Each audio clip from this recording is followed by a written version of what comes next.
السلام عليكم ورحمة الله، يا رب دايما بأحسن حال وبأحسن صحة. الجماعة الإسكندرانية عشاق السمك في المملكة العربية السعودية.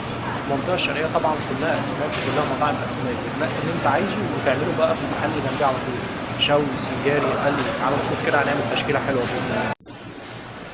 طبعا زي ما حضراتكم شايفين كده الروبيان اللي هو الجمبري، بسم الله ما شاء الله.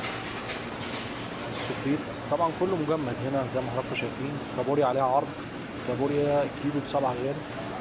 في اسماك من كل الاسعار بقى. في البوري بتاعنا اهو، حاجه تفتح النفس والله. الواحد هيضرب دلوقتي احلى اكله سمك ممكن ياكلها. سلطان ابراهيم ده اللي هو عندنا مرجان اهو، اللي هناك ده. ادي السمك البوري بتاعنا اهو. سمك البوري طازه شكله، مش طازه يعني، طازه وبيجمدوه. في بقى سمك اسمه سمك صافي، انا بحبه بصراحه السمك ده. كيلو عامل 12 ريال، بس انا السمك ده جربته كذا مره عجبني. هعمل بقى تشكيله حلوه كده ما بين الجمبري وما بين الكابوريا وما بين سلطان ابراهيم. تعالوا كلوا معانا.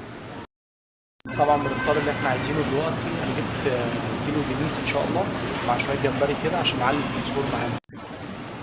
طبعا هما بيشتغلوا في السمك بتاعك بقى دلوقتي.